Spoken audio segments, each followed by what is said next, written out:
When do you recommend families start talking about goals and options after high school? So I think parents and students thinking early about what is after high school. And again, a lot of our folks have a hard time with that forward thinking, right? Some know, oh, I want to work for NASA, great. But others, they're not sure of what they want to do. So our students will emulate the people around them, right? So if their mom's a teacher, they may want to teach.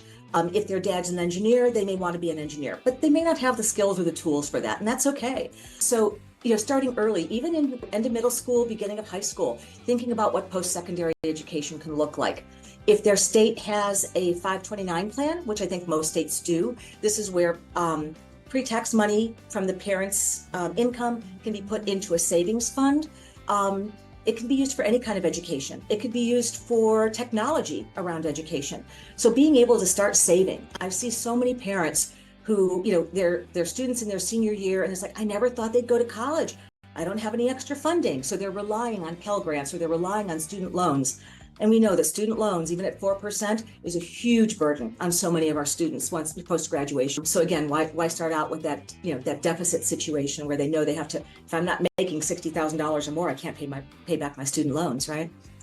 So again, thinking about what that post-secondary education can look like.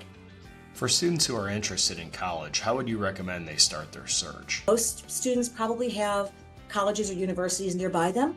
Go take a walkabout, if the student is amenable to it, have that walk through the campus on a Saturday with mom and dad. Do they like the small campus? Do they like the large campus? If they've got an older sibling, right? Go on those college tours. Might not be the most comfortable thing they do, but they'll get that idea of, oh, okay, I can see myself here, or no, I really want a smaller campus, right? One of our students went with his brother to Cornell and said, wow, it's cool here. I want to go to Ohio State. So, and again, because he wanted a city atmosphere, right? In which he wasn't going to get at Cornell. Both will do very well in the computer science engineering, degrees and in those fields post-graduation, but it was just that better fit. Utilizing organizations, and this is a plug, right? I am part of the College Autism Network. They will have a list of all of the schools that participate within the College Autism Network, and they will have brief descriptions of what each program does, and if the program is free and included with tuition, or if there is a fee. So, anyone who belongs to the network sends that information. The folks do a really good job of keeping the site up and active. Plus, they also offer a lot of training to schools who want to develop programs for neurodivergent or for autistic students, whether it's in that support, academically, or community support.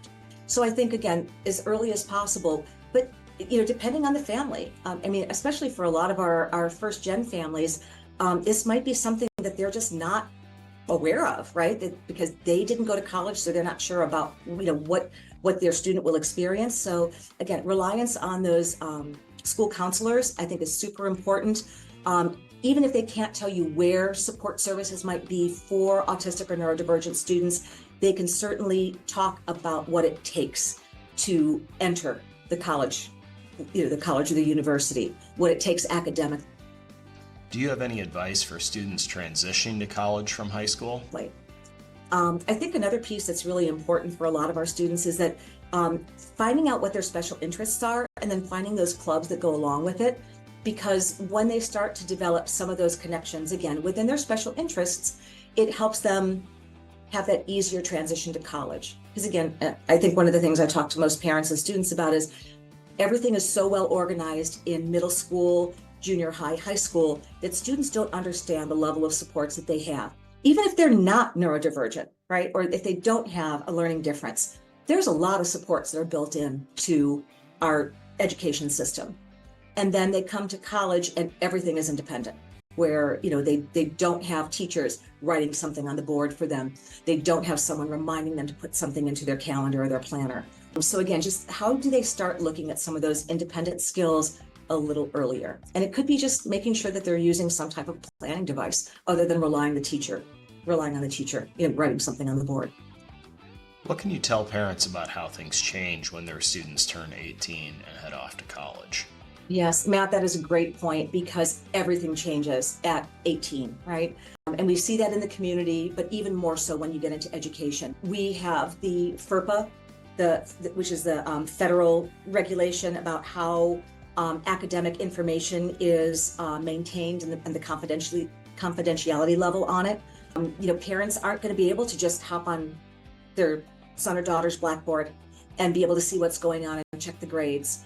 And again, this is that piece of where it's hard for a parent to give that up, right? Because this is how they've kept their students successful all along. So whether it's finding a program or finding that way of allowing that student some dignified risk, even in high school, right? That if they're not keeping up with their assignment and they don't get it turned in, learning that there's a risk to that and what the consequence is, and then feeling a little bit of that consequence when that risk is low is really beneficial. Because again, a lot of our students come to college and any of those situations have been managed by the parent, and they don't realize that, oh my gosh, if I don't do A, B, and C, I'm not going to pass the class, right? Because somewhere along the line, teachers gave them a break, parents, stepped in, and then they don't understand that consequence. Instead of having a trampoline that when they fell, they bounced back and developed resilience, they had a safety net that caught them, which is good, but it doesn't develop that resiliency and that self-advocacy skill. What are some variables to consider around college housing? So, even students that live in Columbus, OSU has determined that freshmen and sophomores should be living on campus. Again, the exception is those who live within 25 miles because they can commute. And there's evidence-based practice to that students who have that campus connectivity, that access to the resources 24/7 do better. Right? There's that retention piece that goes along with it. Academically, they're stronger. They build community. And I think that's one of the biggest pieces. Our folks, it's tough for them to build community. So being on campus is more helpful.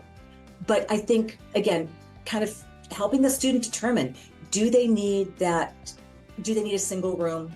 Can they work with a roommate, right? So if they had a sibling and they were able to tolerate that sibling, maybe it's worthwhile trying to have a roommate. But again, having those conversations about what is it to be a good roommate. And there's a ton of resources. Just Google roommate attributes or how to be a good roommate, and you'll have more than enough checklists and sheets and contracts that come up.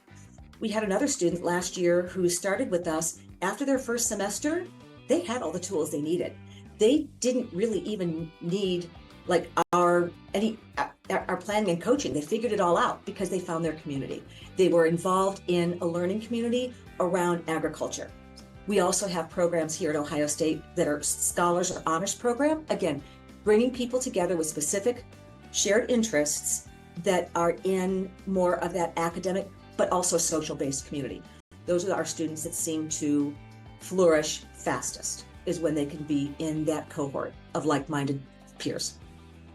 When researching a school, what are some areas families should explore? So typically, most schools will have the admissions department is doing those meetings, whether it's via Zoom or in person. So again, being able to ask those questions, thinking about what supports and services were best in high school, and then asking, because again, high school accommodations are very different than college accommodations, but figuring out what worked in high school and then being able to ask those questions. And if the academic or if the admissions person doesn't know, ask, who do I contact at the accessibility office? Or what do they call the accommodations office? But again, asking what are those services and then making an appointment with them. They are very busy, but they'll typically be able to give you 15 minutes to be able to at least give a broad overview of what the process is. And if they can't do it, they've probably got a video on their website to share that information. Being able to ask about, again, what are the housing accommodations? Who would be that best person to talk to? So I don't know that I can always say, here are the questions to ask, but it's who do I ask the questions to? Big thanks to Karen Krainz-Edison and the ACE program at The Ohio State University. Please subscribe to Inclusive Academia.